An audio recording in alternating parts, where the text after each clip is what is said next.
What's up, guys? I'm Doug DeMarco, and let's unbox some stuff, man. Alright, we have a very late Dungeon Crate. That's upside down. There we go. Alright. Like I said, mine is very late. I believe everybody else has gotten theirs by now. There were some shipping issues, and then some items gotten broken, or something like that. But we'll discuss that after the unboxing, as well as kind of the industry as a whole. We'll do just a quick wrap-up. So, I believe this box is curated by NerdArchy, which, if you don't know who they are, they do D&D Pathfinder-style stuff on the interwebs, here on YouTube, and I believe on a podcast, so you should check them out. They're actually pretty good. I like some of their stuff. I don't know. Some of the stuff's good, some of the stuff's not, just like my channel. Mine's more 90-10. Bad to good. Alright, so we got our Dungeon Crate card. We'll save that till last. We have our Hawaii Con advertisement, which Dungeon Crate is going to. And we have our adventure. Whispers in the Dark. There's a nice little baddie on back. Looks like some type of roper, maybe. Alright. Let's read through this adventure. Excuse me. Good lords. Alright. Now we're ready to talk. This is an adventure for 5th level characters. A company of dwarven explorers is ripped from the slavering jaws of one subterranean horror, only to end up in the feasting room of another. Traveling between adventures, the dwarf's young apprentice implores you for your assistance. So this is a Rescue the Princess adventure. Alright, and yeah, it is a roper. We've got a Mr. Roper's Chambers from any of you Three's Companies fans. I got our map. Alright. All in all, pretty good. You know, I like these little adventures. You can pop these up anywhere. You know, for as a DM, especially if we've got a lot of time to kill, like say we're kind of at the end of our adventure, but we've only been playing for, you know, say 2.5 hours, and everybody's not really ready to wrap it up yet. I'll use this instead of a random encounter. You know, this plays quick, adds an extra half hour, 45 minutes if you're really going through it, or it can take as long as you want. That's what I use a lot of side adventures for, especially like the little ones like this, the little card adventures. Alright, so let's check this out. We have some miniatures. Like we got a cube, a mind flayer, a roper, and 3 dwarves. So let's look at these. And these are nicely centered. So you're not going to have, like, you know, the head of the mind flayer over top. And we have bases for 4 of the 6. You're probably not going to use them all at the same time. And there's our 3 dwarves. These probably represent the NerdArchy guys, I would assume. Alright. And we have a coin. I love me some coins, especially Shire Post Mint coins. This is the Axe of Durin. Made during the First Age of Middle-earth, in the mines of Moria, Durin is shown with the words, Durin, King under Moria. Alright, let's check that out. We got a nice little battle axe going right there. And on the obverse, we have the runes, which say what I just said it did. Maybe. Alright. And we have our runic dice set.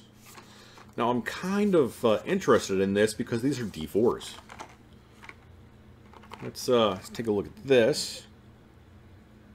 As you see, they're not typical the Caltrop style D4s, which are the bane. They're like Legos. You know, you drop one, you lose it. You can't find it. You're gonna find it. It won't be today. It won't be tomorrow. But it will be when you least expect it. When you're, I don't know, coming in one night, hard day at work, take your boots off at the door, take a couple steps in, yeah, you're gonna find it. Alright. And we have our NerdArchy pen. Let's see if this will zoom. Zoom, zoom. There we go. And I don't know if this is the special one or not. I think some of them had NerdArchy and some of them had a goblin. I don't remember. I'll have to look that up later. But ours has a little walking goblin in it. And we have some... oh, this is the dice tower. Okay, so we got a miniature dice tower, and it's a little sexy lingerie bag. Yeah. So, let me do some magic here, and we'll put this together and check it out. Let's do this. 1 hour later. And we're back. Alright, so here she is all put together. Now you're probably going to need just a little couple dabs of glue to keep this together for any time, because it's a little loose, but you know, a little glue never hurt anything. And as you can see, it's just a simple drop in, and it drops out. Just a nice little carry-on dice tower wood, and it's from reading. Oh, this is from their charity. Reading is Fundamental. Sorry about that. And also, I believe this is made from Deep Dungeon Games. This is the card that came with it. So give them some love. Alright. And it came with a tile, Dwarf Fighter, and a little coin. Little inspiration style coin.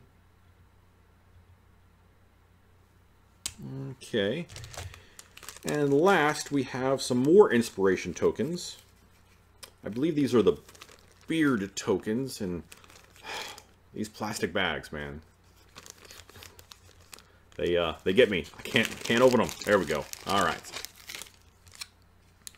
So we have this one. Oh, that's upside down. And I believe these also represent all of the NerdArchy gentlemen with their beards.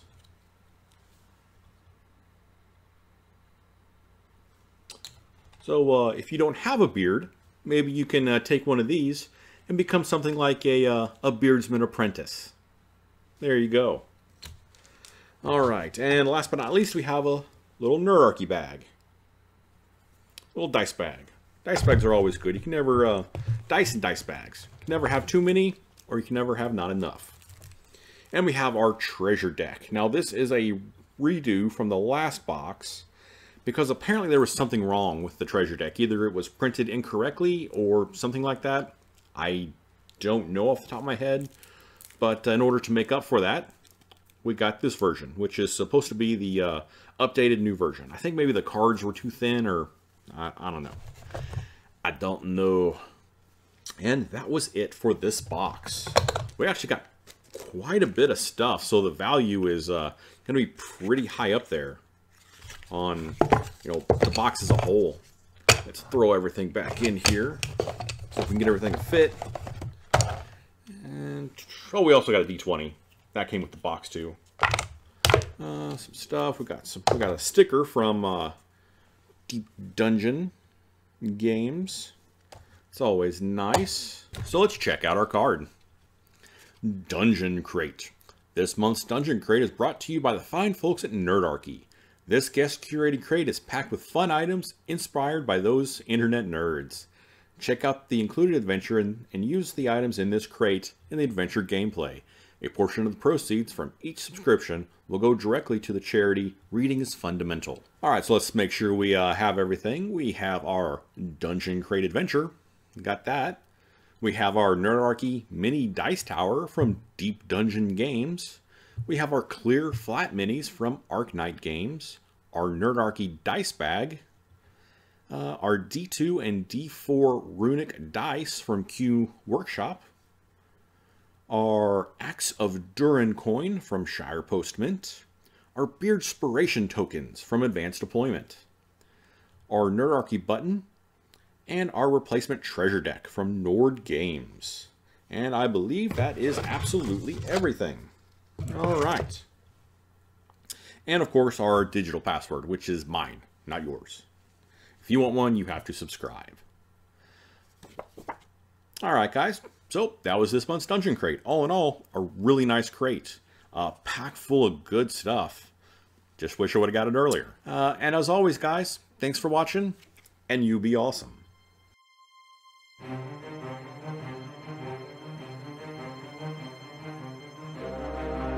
All right, guys, let's have a bit of a conversation about crates and items missing, late crates, late shipments, things like that.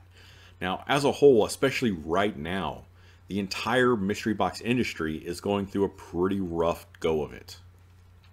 NerdBlock just declared bankruptcy no more than a month ago. Loot Crate itself is having a ton of problems with its distributors paying them, and with FedEx, who delivers all their crates, and as far as paying them too. I think it was back in June sometime, Loot Crate and FedEx really got into it as far as non-paying and things like that, which a lot of times for those of you on the East Coast, and even for those of you around, the Midwest, you will see your Loot Crates hit Kansas, hit a distribution center in Kansas, and stay there for like 3 days. And nobody knows why. Well, now we found out is because Loot Crate had to go to a cheaper shipping option just because they weren't paying their bills. Loot Crate also, with their DX crate, I forget what it was. I think it was the February crate, didn't ship for like 2 months. That's and these are top tier companies. So when it comes to something like Dungeon Crate, and especially with this crate, which was just for a few of us, not everybody, just for a few of us who didn't get their crate on time, it's disheartening and it's disappointing from a consumer standpoint, especially for those of us with long-term subscriptions, because there's nothing we can do about it. We can no longer vote with our money. We can't decide to not get next month. Now, Dungeon Crate, on the other hand, does have something that a lot of those other companies don't, which is an amazing one-on-one customer service, which, I hate to put it this way, but it buys a lot of consumer currency. And you just have to spend that very wisely. Because as personable as you are, that currency is going to run out. It's just how it is. So the bottom line is, am I angry that my Dungeon Crate has been delayed? Not really. I've kind of come to expect this from the industry as a whole, because they use something called just-in-time shipping, which means you don't warehouse your items for any length of time. You get the items and you ship them out immediately. It saves you warehousing fees. It's what the automotive industry uses. It's what Toyota uses to make vehicles. They get 3 days worth of product, and if there's a shipping delay, they're down. Their lines are down. They can't make vehicles. This industry uses kind of the same way. Loot Crate does have a large warehousing system, but they're the oddity out of everything because they're the largest kid on the block. Now with Dungeon Crate, this isn't the first time that they have shipped crates late. Not even this year. It's not the first time that items have been missing. Every time they've tried to make up for it. And it's just, it's not a fact of being angry about it. It's just the fact that it's a disappointment. All in all, the mystery box industry as a whole really has to shape up, or it's going to go extinct pretty quickly, as we've seen with NerdBlock, as we're now seeing with Loot Crate, who Loot Crate, by its own problems, has overextended itself, and it's a beast of its own design. But unfortunately, that affects the little guys too. And like Dungeon Crate, like any other mystery box, if we're seeing bad things from the big guys, we kind of want to see it less from the little guys. And when it happens from the little guys, even though there is that one-to-one relationship where it's very personable, you get disappointment instead of angry. And I think that's far worse. Because if you're angry with somebody, you kind of get over it. If you're disappointed with somebody, that kind of carries on. Building trust with your customer base has to happen slowly, but it's so easily demolished. And I know this isn't the fault of, say, Dungeon Crate themselves. They're the company in charge. The blame has to lay on their shoulders, even if it is their suppliers. That's the one causing the problem. The shippers who break stuff. They don't see the effects of this because their name's not on the box. In any case, guys, this is just a short little ramble after the video. Let me know what you guys think about this. You know, on the whole, it doesn't have to be Dungeon Crate itself, but just the industry as a whole as far as mystery boxes go. Alright guys, thanks for watching again, and you be awesome.